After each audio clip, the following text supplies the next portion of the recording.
Good morning and welcome to a wonderful Wednesday. We are here for our weekly read aloud. And yes, it is January 15th and I still have on my Christmas stuff. And my Christmas stuff is still up. And I know some of you still have your Christmas trees up in your house.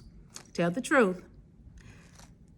But the reason why I am doing this is because of our story for today. Because it's time to put all of that away because Santa's gotta go. Santa's gotta go. Our author today is one of my favorite authors, Mr. Derrick Barnes, and our illustrator is Courtney Lovett. Listen, everybody. Santa's gotta go. Now, let me warn you, this isn't exactly the story that you might be expecting, but it's such a fun story. Santa's gotta go. Here we go. Last Christmas, the Macks of 4550 Wellinggood Lane saw a story on TV about Santa Claus spending some quality time with a family in Boston, sipping hot cocoa and playing video games. That would be kind of cool.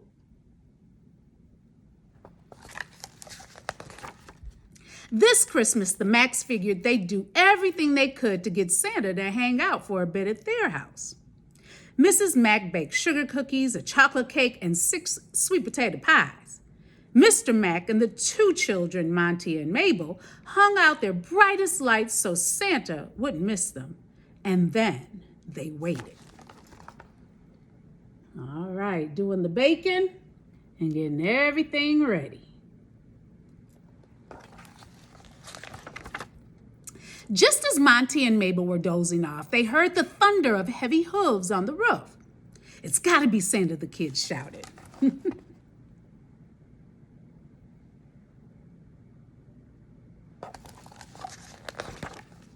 When they peeked downstairs, there he was, leaving a bunch of presents and gobbling up some of the goodies. Got him.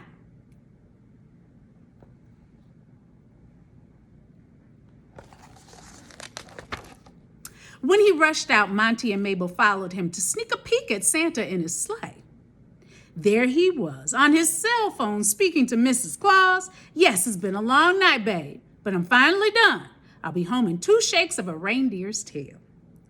"Oh no, he's leaving," grumbled little Mabel. "And Mama made all that good food, too." I love that Santa is checking in with Mrs. Claus. Very good, Santa. Santa turned the key, pushed a flashing green button, and nothing happened. The sleigh just sputtered, and clink, clank, clonked. Santa lifted his hands to the heavens and yelled out in frustration, "Figgy pudding!" Monte and Mabel knew what to do. "Come on back inside with us, Santa."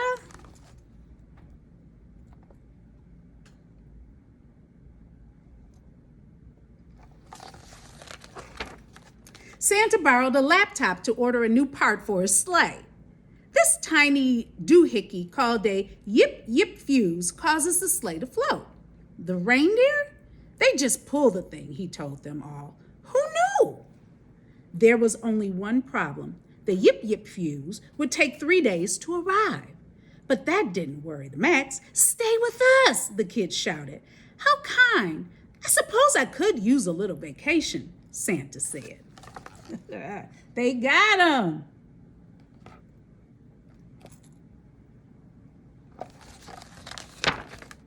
Monte and Mabel stayed up late playing with Santa's reindeer.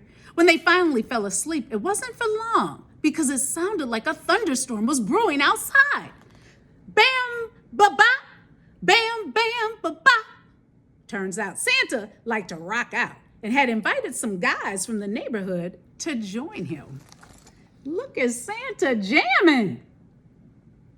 Who knew? Feeding Santa was a full-time job since he was super hungry from holiday preparations. Mrs. Mack had to make lots of trips to the store to keep up with all the food he wolfed down. He especially loves slurping spaghetti sauce from the jar. You all are so generous, Santa said. Monte and Mabel had their hands full helping. Hey, he's a guest, Mabel. An incredibly special guest, too, said Monte. But even he got tired of doing all the dishes. Mama shopping? Kids helping to wash the dishes. Oh, Santa. Mrs. Mack had told Santa to feel right at home, and he sure did. The next day, he felt so at home that he took Mr. Mack's limited edition motorcycle out for a spin without asking. When he brought it back, a mirror was dangling off. Don't worry, Dad, you can ask for a new one next Christmas, Monte said. But Mr. Mack didn't think that was funny. I bet he didn't. Not the motorcycle. Was it a Harley? The next morning while working out, Santa accidentally stomped on the new tablet he had brought for Mabel. Crack. Mabel couldn't help erupting. She balled up her fist and scrunched up her nose and shouted, "Santa's gotta go!" Monte didn't want to admit it, but his baby sister was right. Yep, it's time for Santa to bounce.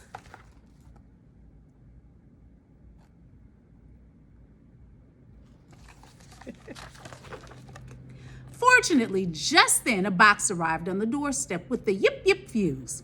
But Santa wasn't in a rush. I'll fix the sleigh first thing tomorrow. Tonight, I have a jam session, he said. So the Macks decided to give Santa some space and spend the night of this last night of his stay at a local hotel. They had to get out of there.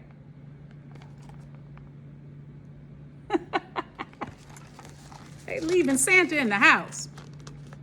Much later that night, Santa put on his PJs and got ready for bed. When he went to make himself a cup of warm milk, he found a letter taped to the door. Dear Mr. Claus, we're glad you got to unwind to take a little vacation. Now we need one too. When we invited you to stay, we had no idea what housing Santa Claus would mean.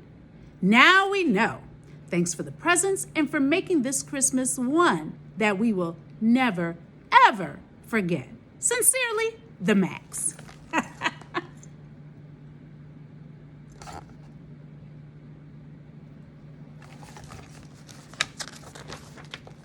When the Macks returned home the next morning, they were happily surprised.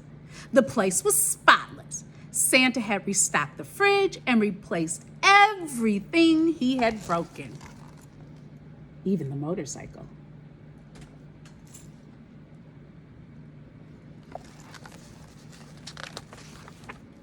He had also left a lovely note. Dear Mack family, thanks ever so much for allowing me to rest my old bones in your beautiful home. I hadn't had a break from work for so long and needed this mini vacation so bad. Your kindness and patience are what the Christmas spirit is all about. I am going to brag to all my friends about getting to stay at 4550 Wellington Good Lane with a family that truly opened up their home and their hearts to me. Peace and much love, Santa Claus. 3 weeks later, the doorbell rang. When the Mack family opened the door, they could not believe their eyes. Uh-oh, there's that beautiful note that Santa left. And remember, Santa said he was going to brag to all his friends, and so ding dong. Who do you predict is at the door? Make some predictions now. I bet you'll never guess. Happy holidays! So Santa told about his experience and his mini vacation. Now the Easter Bunny is there and the St. Patrick's Day leprechaun is there. Who is that? The Tooth Fairy is there, and even the Valentine's Day man is there. Everybody's coming to take a break at the Mack's house. The end. Santa's gotta go. What a fun story. Okay, so I'm gonna put away all my Santa stuff finally and all my holiday stuff. I guess it's time to move on. I do hope you enjoyed our fun read aloud for today. Just us.